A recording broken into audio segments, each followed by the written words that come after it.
How to delete Instagram account.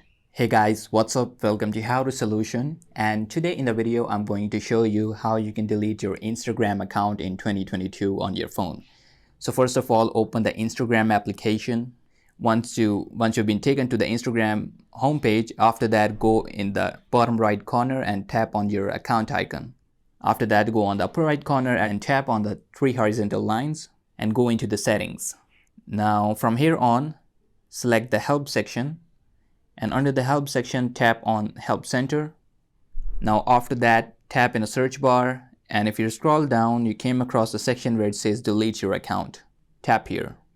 Now from here on, how do I delete my account? Tap here, and if you scroll down you came across a section where it says delete your account. Tap here. Now from here on you can start deleting your account.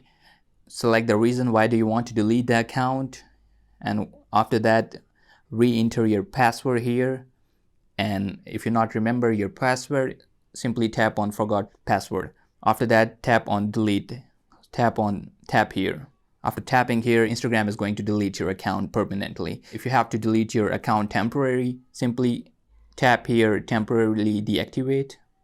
After that, if you scroll down, tap why are you deactivating your account, simply give them the reason and type your password, and if you don't know the password, simply tap on the forgot password, and after that click on temporary deactivate account. So Instagram is going to delete your account temporary, and you can also delete the account permanent. So that is it in this video. I hope you guys enjoyed the video. If you have any question, you can ask me right in the comment section down below. I'll be sure to answer them as soon as possible. I'll catch you guys in the next video. Until then, take care of yourself. Bye.